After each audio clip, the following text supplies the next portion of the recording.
Behind me is the 1928 animated classic Steamboat Willie by Walt Disney.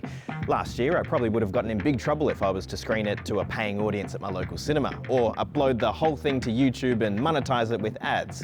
That's because Walt Disney Animation Studios created it, and so they have a right to be the only folks who can use it, sell it, and make money from it. A copyright, if you will. Except now that copyright has expired, and so anybody can do whatever they want with it. Oh, my lord!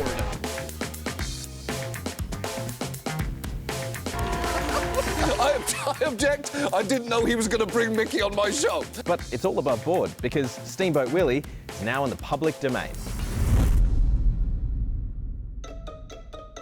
Public domain are ideas and things that you are free to use without asking for someone's permission.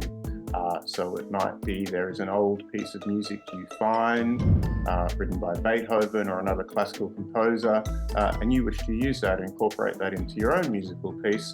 Well, given that that is no longer protected by any intellectual property law and is in the public domain, you are free to use it. In Australia, when someone creates something like a book or a song or a painting, they automatically own the copyright to that work. Copyright exists to protect that work against other people who might want to nick it. If I'm not going to get some kind of protection, a patent for an invention I work on, or copyright for a book I work on and write, or even a poem or painting or whatever it is I make, then why would I bother doing it if people can just rip me off straight away? I need some incentive to be able to justify that investment. I don't want people taking credit for my idea or for my painting. I want that attribution. Now, copyright does last a long time, but it doesn't last forever. Eventually, once the term for copyright expires, everything that's ever been made will fall into the public domain, where anyone's allowed to use it. So, for example, in the case of a work, an artistic work or a literary work like a book, that is covered by copyright. The term of protection, the general rule of thumb in Australia is life of the author plus 70 years. So if I were to die today, works that I had made that were protected by copyright would remain protected by copyright for another 70 years until 2094. Sometimes a copyrighted work is allowed to be used if it's for something like reporting the news or making a parody, or for some educational instances where the main purpose isn't to make money from it. Copyright is part of an area of law called intellectual property, and in Australia there are a few different types of intellectual property. Copyright protects works, things like literary works, artistic works, dramatic works, and musical works. Patents is the domain of inventions. So if I come up with a new COVID-19 vaccine, I will seek a patent to protect that.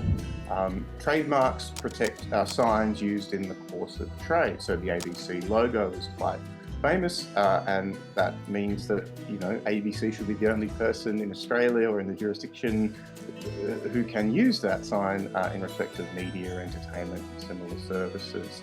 And then you have various other forms of IP protection for other varieties of intellectual or mental or brain-made things. Over the years, the Walt Disney Company has lobbied the US government to extend the amount of time a work can be copyrighted for before it falls into the public domain. They managed to extend it all the way from 56 years to 95 years. It's for this reason the 1998 extension is often called the Mickey Mouse Protection Act. But a lot of people argue the length of time things are protected for is too long, because the public domain is actually a really important source of inspiration and knowledge for people who want to create new works. Even the Walt Disney Company would have to agree with that. It made huge use of public domain works. Beauty and the Beast, Alice in Wonderland, Cinderella, The Little Mermaid, Pinocchio, Snow White. I could go on.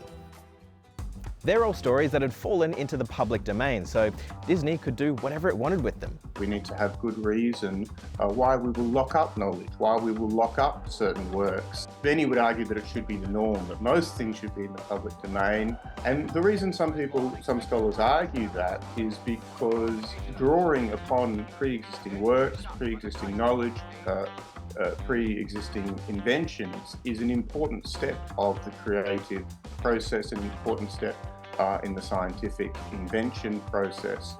So we need things in the public domain in order to make new things.